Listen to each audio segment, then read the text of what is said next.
I'll call the meeting to order of the Stewart Municipal Utilities. We'll start with roll call. John? Here. Shirley? Kim? Here. Francis? Here. Corey? Here.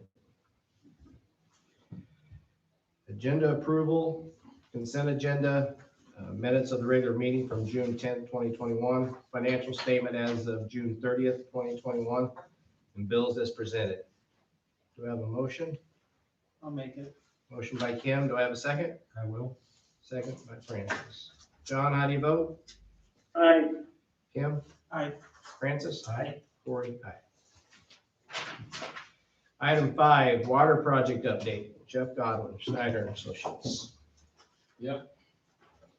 Well, it seems like we're getting quite a bit done for you.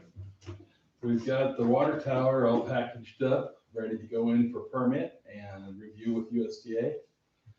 This is the spec book that potential bidders will get when that time comes. Your federal funding is about this much of this book, but that's okay. I would like, I guess the main thing I'm here tonight is just to get permission to submit this on your behalf and answer any questions. Now, the water mains are coming on well too. My CAD tech just gave me set to look through for red lines here this afternoon. I haven't done that yet. I'd like to come meet with Ben one day, maybe next week, maybe the week after, whatever fits your schedule, and kind of go through that with him and make sure we've got everything the way he wants it too. And then most likely in August, I'll be back to submit that one for permits. So I was talking with your representative from Region 12 to apply about the CDBG funds, and we decided that probably it would be best to go ahead and proceed on the water tower without the CDBG and use it all on the water main. And that way we're not slowing the potential bid on the water tower down by waiting on that, because we don't have it yet. So they'll have to apply again at the end of September, or end of September. So any questions or anything else on this? Any questions from the group? What are we locked in on as far as the size of the tower? Or are we? We still aren't locked in. We've got the alternate bid to bid it as both 150 and 250,000 for the contractors. And then the day we open the bids, we'll bring those numbers to you, and you'll be able to make that choice at that time between the two sizes. And so USDA will pay for the low bid on the 150 size, and if you have it in your budget to cover the difference, then you can choose to award the 250,000 size. Roughly, refresh my memory, what was the difference in price roughly between? A couple $100,000. Okay. What's the size? Yeah, I wouldn't surprise me if on bid day that difference is less, because a lot of the site work is the same, for either one. So, but that's what, at least with steel prices they are today, that's about where we are. Do we see any lessening of the? We're really hopeful that that if we take bids, really late fall, like maybe December, that we'll see some improvement for that for work for next year. A decline in material We price? don't know. Like if you ever watch the news, lumber on the futures is coming down fast. Okay. If you go to Menards, you're not going to notice it yet, but the price is coming back down, and I think we're starting to see PVC pipe showing some leveling, and it might be coming back a little. And steel, we're hoping for the same thing. Until you bid it, you really can't guarantee anything. But I would not go out and bid in August. Yeah, I'm really recommending that we wait, until like December. Okay. John, do you have any questions? Will the factor for the water tower be the same one due to the site separation? Couldn't quite hear you. We didn't hear that, John. Will the contractor, and this may be too early to tell, but will the contractor that does the water tower do the same one who does the site preparation? Yes, that's all in one contract. Now, Now, if the main contractor that wins the bid, say they specialize in water tower construction, they have the right to hire a subcontractor to do some of the site work if they wish, but it will all be in one contract. Okay, We need a motion to authorize him to submit the information he needs to submit. I'll make that. Motion by Francis, do I have a second? Is that 90 feet? okay, explain what we're voting We're on gonna here. answer that one away when we do the permanent one later. But yes, it's yours to keep. All right. He has a specification and requirement that needed to be submitted to the state. Let me look at it here so I can explain it. Yeah, the specification for the 2021 elevated water storage tank, he needs to submit it to the state. So we need to approve that. And most of the stuff that he talked about with us, he just combined it in one big package. If you've seen us on Okay. YouTube, that's what it is. That makes sense. Okay, very good. Okay, So I don't know, after you've passed it, I need a signature. You want to sign it? Okay. So we have a motion by Francis. Do we have a second? I'll second. Second by Kim. John, how do you vote? Francis? Aye. Kim? Aye. Corey? Aye. So just right above my name, there's another place to sign and date. Or I guess sign it, print your name on one signature. and then- Signature here. Yeah.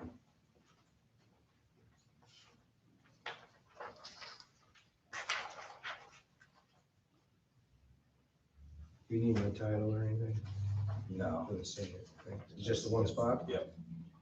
Okay. And this is the same thing. I'm gonna leave that one with you, and then when you mail the check in, send that with the check. Yeah. So you guys are gonna have to, the permit fee, is $2,390. So, All right. Very good. Anything else, Jeff? that's all I had.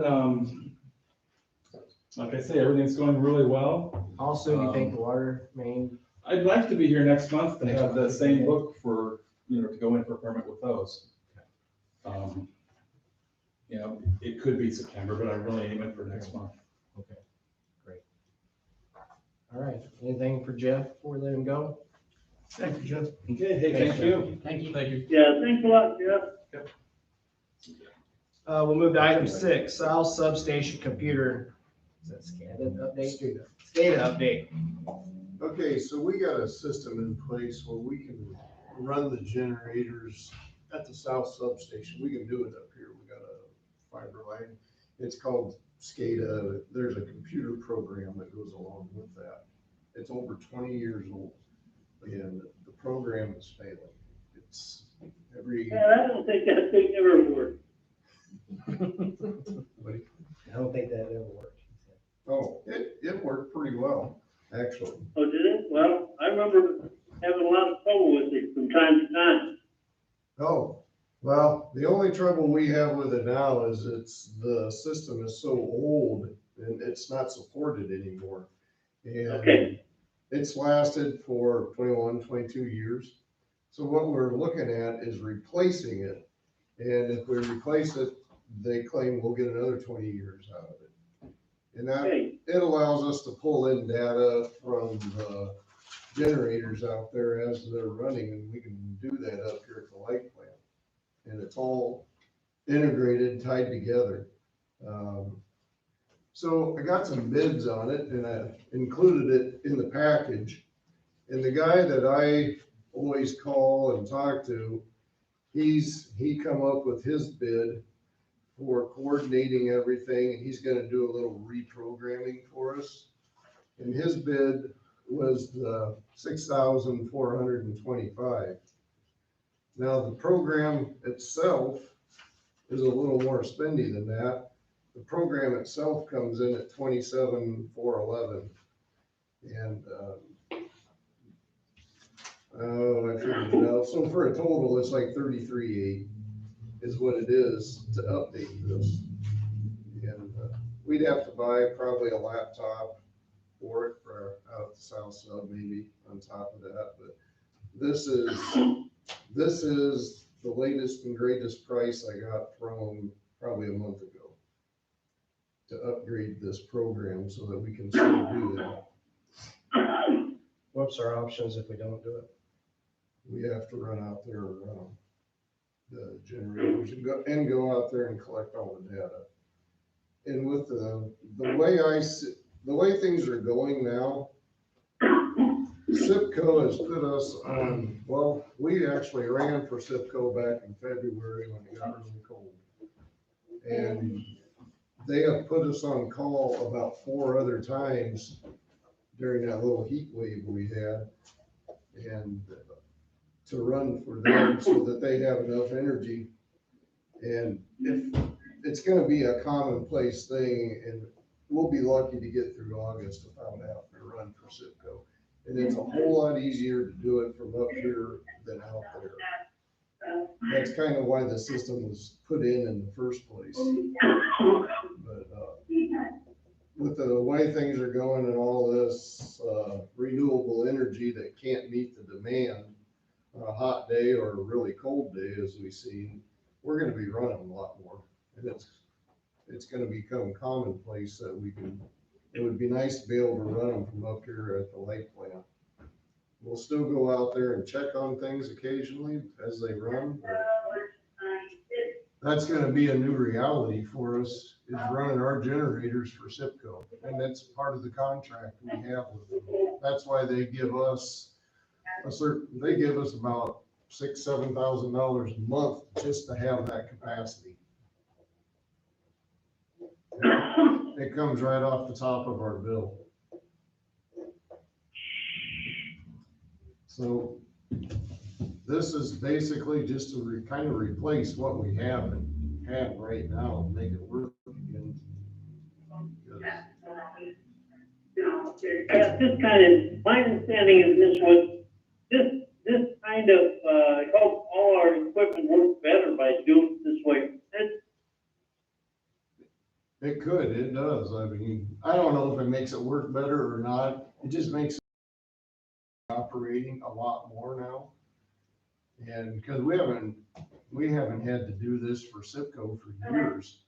And now, because of the popularity of all this renewable energy, it's going to be very common. We're going to be generating a lot for them. That's what they are predicting. That's what they're telling us. And it's not just us, it's the whole Symeca group. It's all, every town that has a generator will be generating for them.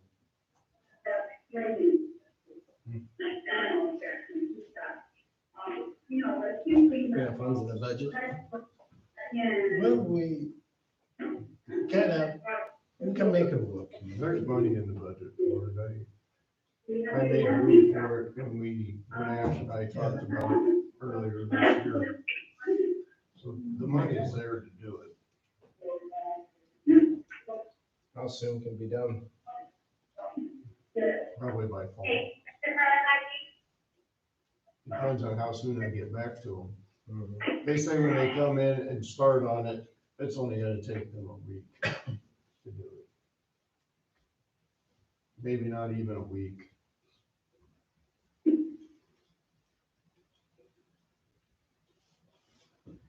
Well, does anybody want to make a motion? I'll make a motion. Motion by John. I'll second it. John, how do you vote? Aye. Kim? Aye. Francis? Aye. Corey? Aye. We'll go down to item 7, G-Works GIS software change order 2,278. Okay, so what changed was all the electric pedestals that we thought were gonna be included in this package that they were coming around to. They were not. So we asked them how much it would cost to get a change order basically and include the electric pedestals. in this mapping system, and that's what they gave us for a price.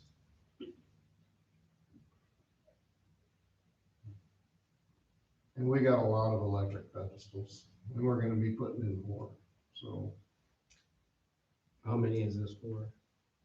I don't even know I how think it was many. roughly 500, Yeah, easily 500 pedestals out there right now. which is, yeah, right now.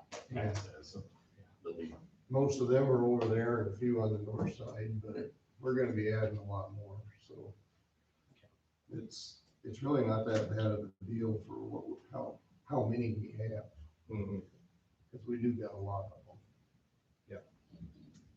Do I have a motion for the change order? I'll make the motion. Motion by Kim. Do I have a second? I'll second. Second by Francis. John, how do you vote? Aye. Francis? Aye. Kim? Aye. Cory, aye. Item 8, city administrator reports. Here we'll start with our financial report. And the end of June is the end of our fiscal year. And our cash in the bank's 5.1 million. The next page shows the difference between the beginning, July 1st, 2020, and the end of June. It shows here we have lost 152,000. That's with the project included. If we take the underground project out of the equation, we have a profit of 203,000. Page 3, we are within our budget. Our budget after amendment is 5.6. We spent 3.7 and we have 0.8, so we complied with the budgeting items. Page number 4 shows the months of June between the beginning and the end of month of June. We made profit of 68,528. So we finished the year in a positive number, and that's good for everybody, the guys out there, the guys in the city hall, and the whole organization, Pat, and everybody involved with the operation. The next report is for your information, just a breakdown of the sales tax, water, electric, insufficient fund, customer deposit. And then we'll go to our favorite reports. The Lincoln account, we have 4 people, without saying names, with the check marks on the first page.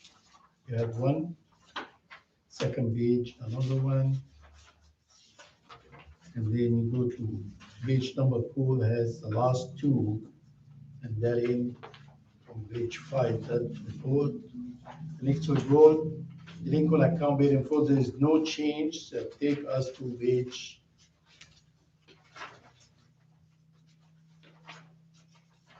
8. In the next report, payment agreement, we have 1 person we added. Next report is bearing for payment agreement, we have 11. Will be shown on page 1. With the check mark next to it, page 4.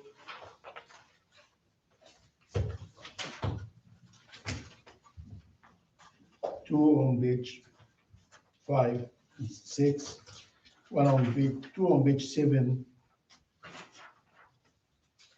And the last 2 will be on page 9, and that take us to page 13, which has the last 1. And at the end of the report. The report of the deceased and bankrupt has no change to it. And the last report is the collected of the state program, offset program, for your information. That takes care of the report. So on the revenue expense report here for the fiscal year, total water looks like it was down 316,000 from budget. And total electric 1.5. Yep. From budget. What was the, because this is, we're looking at a total year now, right? Yes. So what caused the change in the? There is no change. No, in the electric, we just put in more money, expecting that the project will be finished. Apparently, we haven't finished the project yet. That's, So that's carried that's over. the main. So that would be carried over.